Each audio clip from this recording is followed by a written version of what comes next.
नमस्कार। आज हम एक ऐसे विचारक की दुनिया में उतर रहे हैं जिनका नाम तो हम सबने सुना है, पर असल में वो अपने गुरु प्लेटो की परछाई से कभी पूरी तरह बाहर निकल पाए या नहीं, ये एक सवाल है। हम बात कर रहे हैं अरस्तू की, जिन्हें राजनीति विज्ञान का जनक भी कहा जाता है। और ये जानना बहुत दिलचस्प है कि उन्हें उपाधि मिली कैसे। आज की हमारी पूरी बातचीत जो है वो अभिषेक त्रिपाठी सर के रिसर्च किए हुए डेटा पर आधारित है और हम उसी के सहारे ये समझने की कोशिश करेंगे। हाँ, हमारा मिशन बिल्कुल साफ है, ये जानना कि अरस्तू सिर्फ प्लेटो के छात्र नहीं थे, बल्कि एक तरह से उनके सबसे बड़े बौद्धिक विरोधी भी थे। उनके विचारों ने कैसे राजनीति को, मतलब सपनों की दुनिया से निकालकर हकीकत की जमीन पर खड़ा किया। और यहीं से कहानी शुरू होती है। अरस्तू की सबसे अनोखी बात यही है कि वो प्लेटो के सबसे होनहार शिष्य भी थे और उनके सबसे बड़े आलोचक भी। एक ही व्यक्ति में दोनों बातें। हाँ, और इसी टकराव से पश्चिमी राजनीतिक सोच की दो सबसे बड़ी धाराएं पैदा हुईं।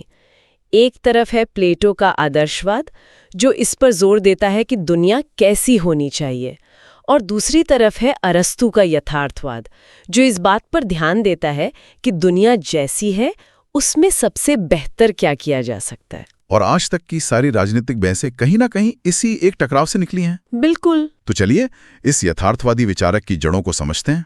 उनके जीवन पर किन चीजों का असर पड़ा। एक बात जो मुझे हमेशा हैरान करती है वो ये कि अरस्तू एथेंस के थे ही नहीं। सही कहा। उनका जन्म स्टैगेरा नाम के एक छोटे से शहर में हुआ था, और ये सिर्फ एक मामूली जानकारी नहीं है, ये उनके पूरे सोचने के तरीके को समझने की चाबी है। कैसे? उनके पिता निकोमाखस मैसेडोन के राजा के शाही चिकित्सक थे, इसीलिए अरस्तू का झुकाव बचपन से ही जीव विज्ञान मतलब बायोलॉजी की तरफ था। अच्छा। जैसे एक डॉक्टर मरीज के लक्षणों को देखकर बीमारी का पता लगाता है, वैसे अरस्तू ने समाज और सरकारों का अध्ययन किया, एक वैज्ञानिक की तरह। तो क्या हम कह सकते हैं कि जैसे वो जानवरों को वर्गीकृत करते थे, वैसे ही उन्होंने सरकारों को भी मतलब अलग अलग श्रेणियों में बांटने की कोशिश की? बिल्कुल सही पकड़े, यही उनकी सबसे बड़ी खासियत थी। 17 साल की उम्र में जब वो एथेंस आए और प्लेटो के एकेडमी में दाखिल हुए, तो वो अपने साथ ये प्रैक्टिकल नजरिया लेकर आए थे। और वो वहां लगभग 20 साल तक रहे। जी, लेकिन प्लेटो की मृत्यु के बाद उन्होंने सफर करना शुरू किया, और इसी दौरान उन्हें एक ऐसा काम मिला जिसने उनकी सोच को हमेशा के लिए बदल दिया। आप सिकंदर महान के गुरु बनने की बात कर रही हैं? हाँ, एक भविष्य के सम्राट को पढ़ाना कोई मामूली बात नहीं थी। इससे उन्हें शासन, अर्थव्यवस्था और राज्यों के आपसी संबंधों को बहुत करीब से देखने का मौका मिला। कह सकते हैं कि प्लेटो जहां एक अंधेरी गुफा में बैठकर आदर्श राज्य के सपने देख रहे थे, वहीं अरस्तू असल दुनिया की राजनीति के दांवपेच सीख रहे थे। बिल्कुल। जब वो एथेंस वापस लौटे और अपनी पाठशाला लाइसियम शुरू की, तो वो सिर्फ एक दार्शनिक नहीं बल्कि एक अनुभवी राजनीतिक विश्लेषक बन चुके थे। और उनका काम सिर्फ राजनीति तक सीमित नहीं था। तर्कशास्त्र, भौतिकी, नैतिकता, ऐसा लगता है जैसे उन्होंने ज्ञान की हर शाखा को छुआ हो। इसी पर मैक्सीन ने बहुत खूब कहा था, अरस्तू ने जिस भी विषय पर लिखा उसे एक उत्कृष्ट रचना बना दिया। वो सच में ज्ञान के महासागर थे। ठीक है, तो अब आते हैं उस रिश्ते पर जिसने अरस्तू को अरस्तू बनाया, प्लेटो के साथ उनका बौद्धिक टकराव। ये सवाल मुझे हमेशा परेशान करता है। कोई व्यक्ति जिसे सभी प्लेटोवादियों में सबसे महान कहा गया, वो साथ ही उनका सबसे बड़ा आलोचक कैसे हो सकता है? ये समझने के लिए पहले ये जानना जरूरी है कि वो किन बातों पर सहमत थे। ऐसा नहीं था कि वो हर बात में अलग थे। अच्छा। दोनों मानते थे कि इंसान अकेला नहीं रह सकता, वो एक सामाजिक प्राणी है।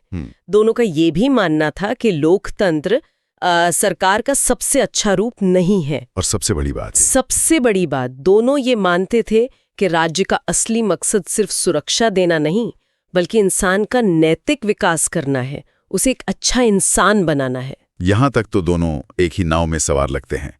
तो फिर वो कौन से मुद्दे थे जहां अरस्तू ने कहा, गुरुदेव, यहां मैं आपसे सहमत नहीं हूं? यहां से वैचारिक आतिशबाजी शुरू होती है।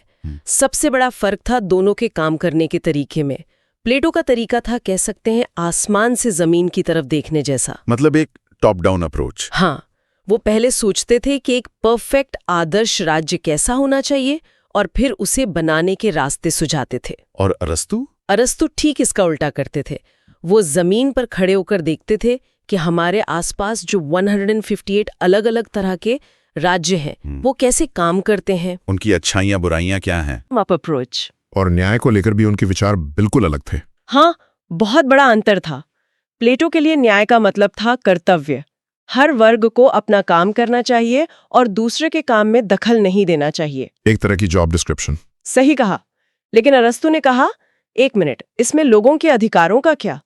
उनके लिए न्याय का संबंध अधिकारों से था, इस बात से था कि लोगों को उनकी योग्यता के हिसाब से क्या मिलना चाहिए। और कानून के शासन पर तो वो प्लेटो से बिल्कुल उल्टी बात करते थे। खतरनाक हद तक उल्टी बात।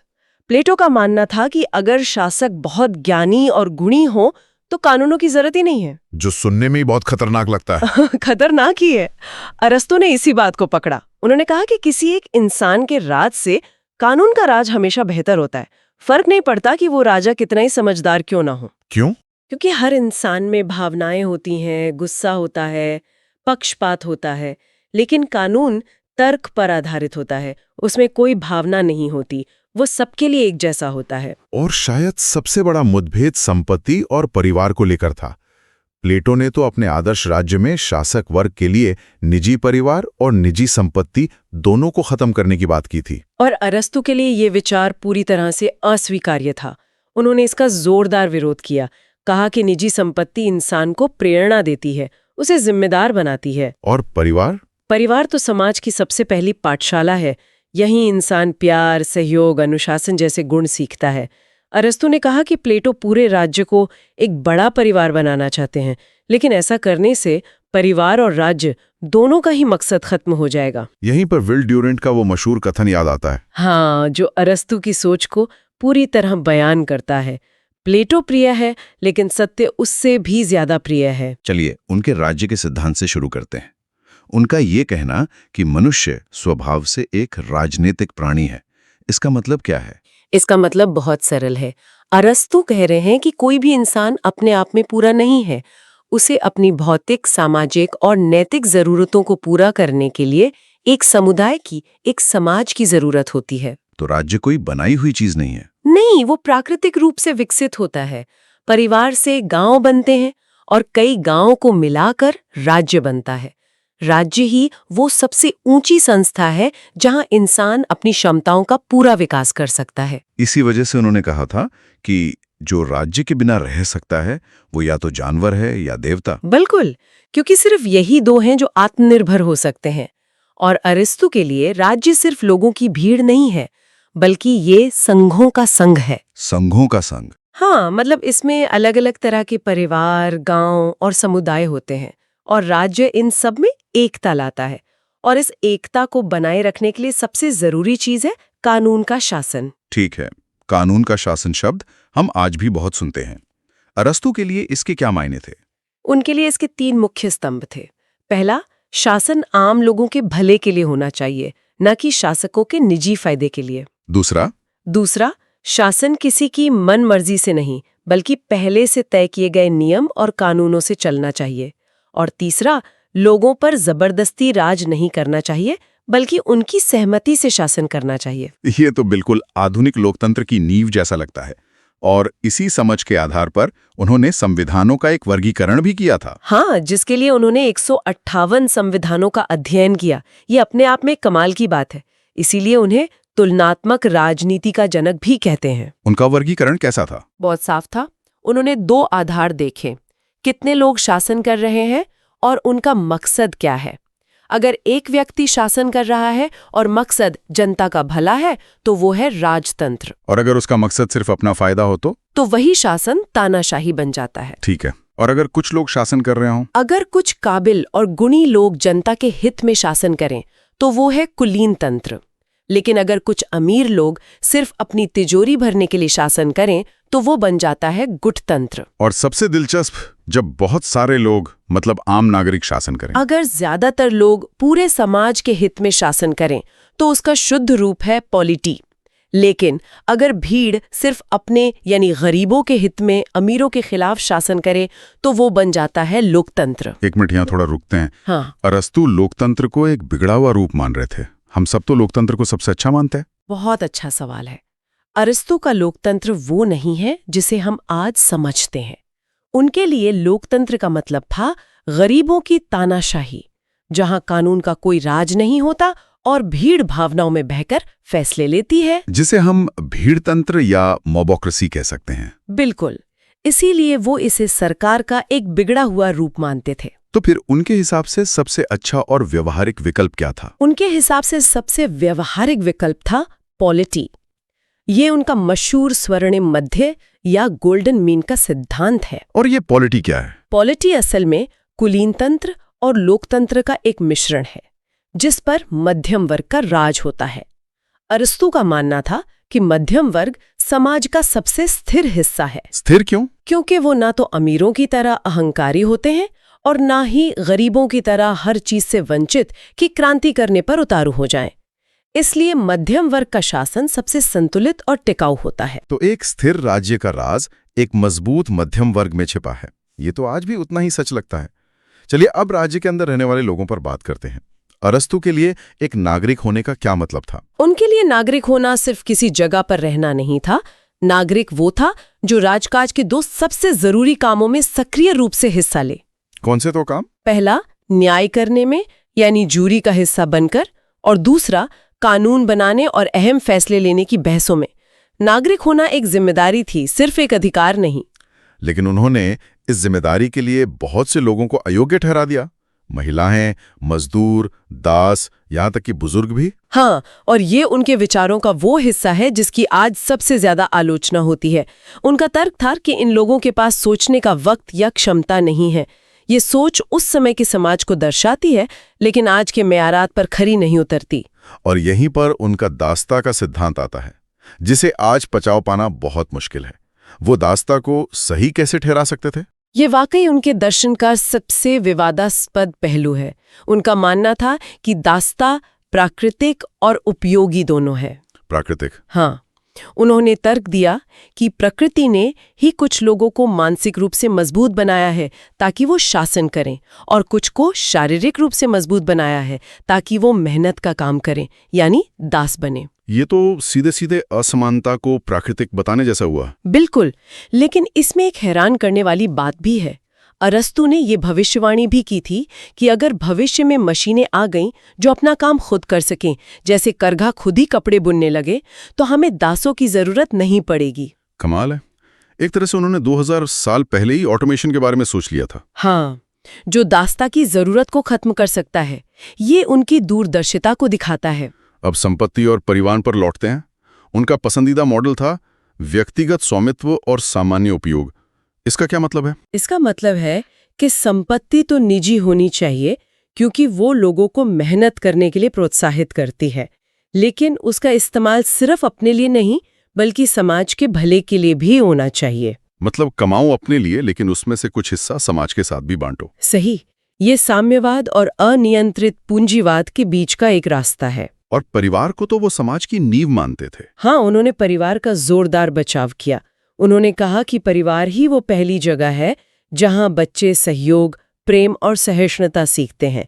ये वो सामाजिक गुण है जो एक अच्छे राज्य को चलाने के लिए जरूरी है। चलिए अब उनके दो आखिरी बड़े विचारों पर आते हैं, न्याय और क्रांति। अरस्तू के न्याय के सिद्धांत को आनुपातिक न्याय कहा जाता है। इसे आसान शब्दों में कैसे समझें? इसे एक मेहनत का फल वाले सिद्धांत की तरह समझिए। उनका कहना था कि न्याय का मतलब सबको बराबर मानना नहीं है। न्याय का मतलब है समान लोगों के साथ समान और असमान लोगों के साथ असमान व्यवहार करना। एक उदाहरण दे सकती हैं? जरूर। मान लीजिए एक ऑफिस में एक बहुत अनुभवी कर्मचारी है और एक नया ट्रेनी। अरस्तू के हिसाब से दोनों को बराबर वेतन देना अन्याय होगा, क्योंकि दोनों का योगदान बराबर नहीं है। अच्छा। न्याय ये है कि हर किसी को उसके योगदान और योग्यता के अनुपात में पुरस्कार और सम्मान मिले। ठीक है, तो ये योग्यता पर आधारित न्याय है। अब बात करते हैं क्रांति की। अरस्तू एक स्थिर समाज बनाना चाहते थे, तो जाहिर है वो क्रांति को एक बड़ी समस्या के तौर पर देखते होंगे। बिल्कुल। उनके लिए क्रांति का मतलब सिर्फ खूनी विद्रोह नहीं था। सरकार में किसी भी तरह का छोटा या बड़ा बदलाव भी क्रांति था। जैसे राजतंत्र से तानाशाही बन जाना। हाँ, वो भी एक क्रांति है। उनका मुख्य काम ये समझना था कि क्रांतियां होती क्यों हैं, ताकि उन्हें होने से रोका जा सके। तो उनके हिसाब से क्रांति के वार्निंग साइन यानी चेतावनी के संकेत क्या थे? उन्होंने कई कारण बताए जो आज भी बिल्कुल सटीक लगते हैं। सबसे बड़ा कारण है असमानता की भावना। जब लोगों को लगता है कि उनके साथ नाइंसाफी हो रही है तो वो विद्रोह करते हैं। इसके अलावा शासकों का घमंड, भ्रष्टाचार, सत्ता का कुछ ही हाथों में सिमट जाना। ये सब तो आज के अखबार की सुर्खियां लगती हैं। हाँ, तो इसे रोकने के उपाय क्या थे? उनके उपाय भी उतने ही व्यावहारिक थे। कानून का राज बनाए रखो, किसी भी एक वर्ग को बहुत ज्यादा ताकतवर मत बनने दो, युवाओं को संविधान का सम्मान करना सिखाओ। लेकिन क्या उनके इस विश्लेषण में कोई कमी थी? हाँ, एक बड़ी कमी थी। वो क्रांति को हमेशा एक बीमारी की तरह देखते थे जिसे रोकना है। वो ये नहीं देख पाए कि कभी-कभी क्रांति एक जरूरी इलाज भी हो सकती है, जो एक सड़े गले सिस्टम को हटाकर एक बेहतर समाज को जन्म दे। बिल्कुल। उनका पूरा ध्यान सिर्फ और सिर्फ स्थिरता पर था। तो अगर हम इस पूरी चर्चा को समेटें तो ये साफ है कि अरस्तू को राजनीति विज्ञान का जनक क्यों कहा जाता है।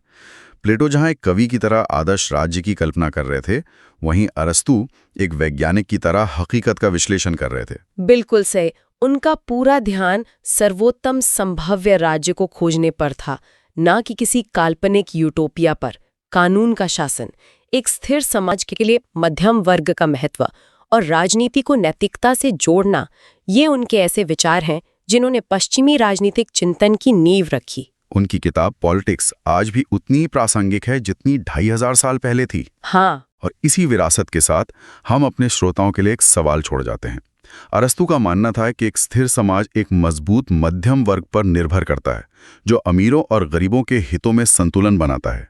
आज की दुनिया में जहां कई समाजों में आर्थिक असमानता तेजी से बढ़ रही है और मध्यम वर्ग सिकुड़ रहा है, अरस्तू का यह स्वर्णिम मध्य कैसा दिख सकता है और क्या ऐसा संतुलन अब भी हासिल किया जा सकता है?